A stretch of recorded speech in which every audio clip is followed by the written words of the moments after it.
আমাৰ আজি অন্তিম দিন আমাৰ বডোলেণ্ড টেৰিটৰিয়েল কাউন্সিলৰ যিটো এছেম্বলি আজি শেষ হৈ গ'ল। কিয়নো চিৰিয়াছ এনেকুৱা এজেণ্ডা নাছিলে। আমাৰ আজি যিটো এছেম্বলি কুৱেশ্যন আৱাৰ আছিলে আৰু কিছুমান আমাৰ ডিপাৰ্টমেণ্টেল বিল পাছ কৰিব লাগে, সেইখিনি আমি কৰিছোঁ। তো কথাটো হ'ল এতিয়া আমাৰ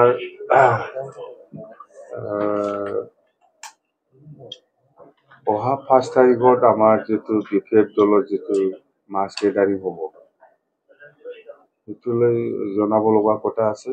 মুঠতে আমি 50,000তকৈ বেছি আমি মাছ গেদাৰিং কৰিবৰ কাৰণে আমি আমাৰ বিফেপ দলৰ সকলো কৰ্মীসকলক আমি জনাইছোঁ।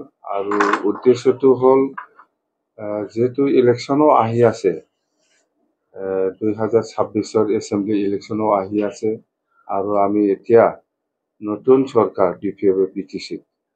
তো এই হিচাপে অহা 5 বছৰত আমি BTC বাকী ৰাইজৰ কাৰণে সকলো জাতি জনগোষ্ঠীৰ উন্নয়নৰ স্বাৰ্থত আমি কেনেকৈ কাম কৰিবলৈ কাৰণে হাতত লৈছে, সেইবিলাক গোটেই কথা আমি শান্তি, ইউনিটি আৰু ডেভেলপমেণ্ট, সেই মেছেজটো আমি দিব বিচাৰিছোঁ সকলো ৰাইজক। যিহেতু আমি নিৰ্বাচনৰ সময়ত সকলো জাতি জনগোষ্ঠীকে বিভিন্ন প্ৰতিশ্ৰুতি আমি দি আহিছোঁ, সেইটো আমি কেনেকৈ ইমপ্লিমেণ্ট কৰিম, সকলো দল সংগঠনৰ লগত আলোচনা কৰি পেলাই আমি বহুত প্ৰতিশ্ৰুতি দি আহিছে, সেইবিলাক আমি কেনেকৈ এই 5 বছৰত ইমপ্লিমেণ্ট কৰিব পাৰিম, এইটো গোটেই কথা আমি সকলো ৰাইজক আমি জনাম বুলি এই যিটো মাছ গেদাৰিং যিটো ৰেলী প্ৰগ্ৰাম সেইটো আমি কৰিছোঁ।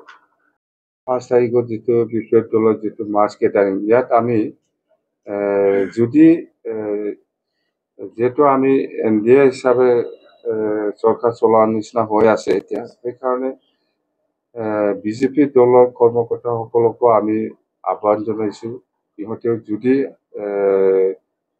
আমাৰ এই ৰেলীত যদি অংশগ্ৰহণ কৰে, আমাৰ ক'ব লগা একো নাই, কোনো আপত্তি নাই।